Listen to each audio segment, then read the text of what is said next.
Can you debunk the Trinity in 1 minute? Well, it's very simple. They believe the Father, the Son, and the Holy Spirit. These are all gods, but they are not the same as each other. So the point here is that if you think about it, they are all dependent on each other. Yeah. So if something is dependent on something else, it cannot be a creator. If Jesus walked the earth as a human being, ate, slept, and went to the toilet, we do not believe this is deserving to be a god to be worshipped.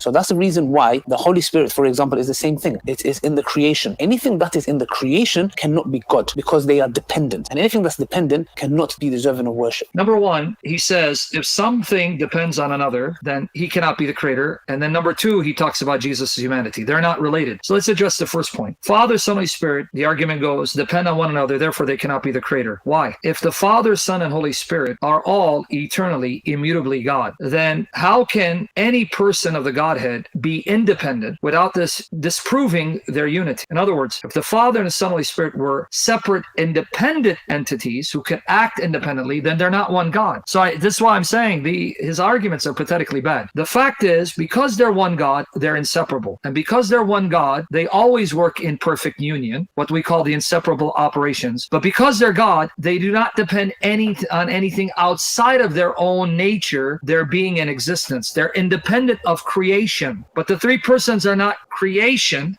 They're not created. They're eternal divine persons who eternally, immutably, inseparably exist as the one God. So even the argument here, either he's just stupid or he doesn't understand Christian theology, or he does and he's being dishonest. So It is true, Father, Son, and Spirit are interdependent. The Father cannot be the Father without the Son and the Spirit, right? The Father cannot be truly God apart from the Son and the Spirit, because the Son and the Spirit are inseparable from the Father, and together they are self-existent, self-sufficient, independent of creation. So this is not an argument against God, because if I was talking about the Son being a creature and the Spirit being a creature and the Father depending on creation, then he'd have a case. How does three eternal uncreated persons inseparably existing as one God, so they cannot exist apart from one another, they cannot be God apart from the other, disprove God's self-sufficiency and self-existence? It doesn't. Now, what about Jesus being human? Yeah, he's truly human. He would not be truly human if he didn't eat. He would not be truly human if he didn't sleep. He would not be truly human if he wasn't born and he didn't grow. Then he wouldn't be truly human. We'd end up with the heresy of Gnosticism. Sorry, Sam. Yeah, I was just going to say, one thing that I've noticed with Muslim apologists is they do not understand the doctrine of the incarnation. It's so bad. Or you're giving the benefit of the doubt, you're being nice and gracious. Or they choose to misrepresent it because they know if they accurately present it, they have no objection. Yeah, that's right. There are two groups of Muslims: those who are ignorant and parrot what their teachers, like Zakir Naik, says, and then that group of Muslims who know what we believe but choose to misrepresent it anyway, right? Yeah. So I think because he's too stupid, he's one of those ignoramuses. He's not intelligent. He's not. Listen, I know people may get offended. This is me. When you mock my Jesus, insult my God, fellow brothers in Christ, and you try to butcher scripture, you don't deserve respect. The true prophets and apostles did not respect such people, so I'm going to treat them the way they deserve. Proverbs 26, verse 5. He's not intelligent, so I would have to say he's too stupid to know what we believe, so it's because he's ignorant. Now, coming back to the issue, can Jesus be truly human and experience genuine human limitations without ceasing to be God? Yes. Does this make Jesus dependent on creation? No, because if he had read the scriptures in context, that same Jesus who's truly human, he is the one who's sustaining his human existence as he sustains all creation in union with the Father and the Spirit.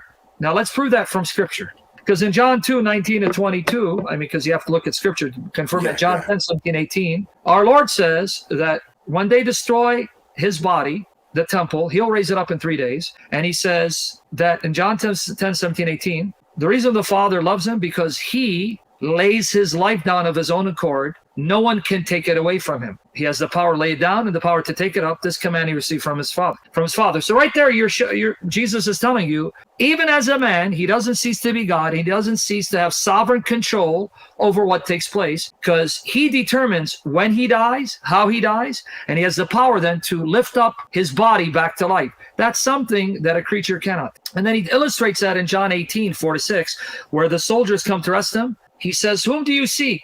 They say, "Jesus of Nazareth." He goes, "I am." And by the power of the words, if you look at John 18, verses 5-6, it says they fell backwards to the ground just by the utterance of "I am," showing that this phrase, "I am," was more than simply self-identification. Yeah, it's me, Jesus. He was illustrating that by the power of his voice, he could slay them dead, but he chooses to allow them to rest him. So how does that show that Jesus is dependent on anything? No, he's not dependent on anything, because as God, an inseparable unit of the Father and the Spirit, he's sustaining creation in his own human existence. Where's the problem? Being ate, slept, and went to the toilet, we do not believe this is deserving to be a God to be worshipped. You know, so that's the reason why. Do you notice the a God? He keeps saying a God, a God, a God. I don't get it. Which Christian says they are three gods? So it's the Father is a God, the Son is a God, the Spirit is a God. And here he's committing shirk, by the way. Maybe you guys can tell the moron, those Muslims who are going to watch this, that you're committing shirk because you're likening God's mode of existence to the creature. What do I mean? Because creation is limited and temporal and finite, so that if you're one being, you're one person. Right? If you're one human being, you're one person. You can't be one being and multi-personal as a creature. He then puts that limitation and poses that limitation on God, saying, see, for God to be one God, he has to be one person. So he's now committing a form of shirk. For people who don't know, shirk is the unforgivable sin in Islam of associating creatures with Allah by ascribing to them Allah's unique characteristics or abilities or worship, or likening Allah to his creation, which violates what his own false prophet said in his false book. Because in chapter 42, verse 11 of the Quran, and chapter 112, verse 4, it says, there's nothing comparable to Allah. But for his argument to work, that Father, Son, and Spirit are three gods, that means he has to liken God's mode of existence to a creature, so that if God is one being, he can only be one person. Why? God is unlike anything in creation. He transcends creation. In fact, the Trinity of God is unlike anything in creation. There's nothing like the Trinity in creation. So the Trinity actually argues for it being true because it's incomparable. And we'd expect God to be incomparable. But his God, he's demoting his God to the level of a creature, and in so doing, making his God identical to creation, which is shirk. So the guy just blasphemed his own fake God. We'll keep going. The Holy Spirit, for example, is the same thing. It is in the creation. Anything that is in the creation cannot be God, because they are dependent. And anything that's... Let's destroy that argument. If he's saying that God cannot enter creation and interact with creation, he just destroyed prophethood and the Quran. After all, how did Allah reveal the Quran to Gabriel, who then revealed it to Muhammad, if Allah doesn't enter creation? Because Gabriel is a creature. Muhammad is a creature. How did Gabriel receive the Quran from Allah if Allah doesn't enter creation and interact with his creatures? So either he now says Allah can't be God because he enters creation, or Gabriel is not creation, neither is Allah, because Allah revealed the Quran to Gabriel and Gabriel revealed the Quran to Muhammad, but Allah doesn't enter creation, which means Gabriel and Muhammad cannot be in creation, they must transcend it. You see how stupid the guy is? It's so stupid because they keep on saying that Allah can't come into creation, where they're saying that he's he can't do certain things. Like, who are they to say what God can and can't do? But even if it's true, Brent, think about the implication. Then how did the Quran come to Gabriel? How did it come to Gabriel? Well, it was the Quran, passed right? down. Yes, yeah.